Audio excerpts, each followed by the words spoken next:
20-ാം അധ്യായം.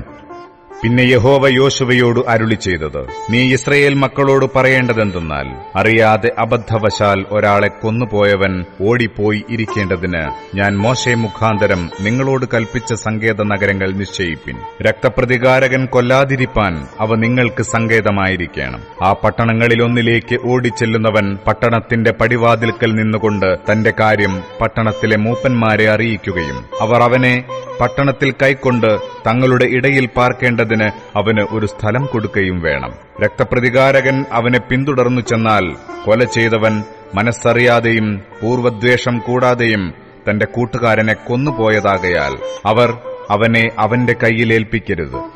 അവൻ സഭയുടെ മുമ്പാകെ വിസ്താരത്തിന് നിൽക്കും വരെയോ അന്നുള്ള പുരോഹിതന്റെ മരണം വരെയോ ആ പട്ടണത്തിൽ പാർക്കേണം. അതിന്റെ ശേഷം കൊല ചെയ്തവന് താൻ വിട്ടോടിപ്പോന്ന സ്വന്തം പട്ടണത്തിലേക്കും തന്റെ വീട്ടിലേക്കും മടങ്ങിച്ചെല്ലാം. അങ്ങനെ അവർ നഫ്താലി മലനാട്ടിൽ ഗലീലയിലെ കേദശും, അഫ്രയീം മലനാട്ടിൽ ശേഖേമും, യഹൂദാ മലനാട്ടിൽ ഹെബ്രോൻ എന്ന കിര്യത്ത് അർബായും, കിഴക്ക് യെരിഹോവിനെതിരെ യോർദ്ധാനക്കരെ മരുഭൂമിയിൽ രൂബേൻ ഗോത്രത്തിൽ സമഭൂമിയിലുള്ള ബേസേരും, ഗിലെയാദിൽ ഗാദ് ഗോത്രത്തിൽ രാമോത്തും, ബാശാനിൽ മനശ്ശെ ഗോത്രത്തിൽ ഗോലാനും നിശ്ചയിച്ചു. അബദ്ധവശാൽ ഒരുത്തനെ കൊന്നുപോയവൻ സഭയുടെ മുമ്പാകെ നിൽക്കും വരെ രക്തപ്രതികാരകന്റെ കൈയാൽ മരിക്കാതെ ഓടിപ്പോയി ഇരിക്കേണ്ടതിന് യിസ്രായേൽ മക്കൾക്കൊക്കെയും അവരുടെ ഇടയിൽ വന്നു പാർക്കുന്ന പരദേശിക്കും വേണ്ടി നിശ്ചയിച്ച പട്ടണങ്ങൾ ഇവ തന്നെ.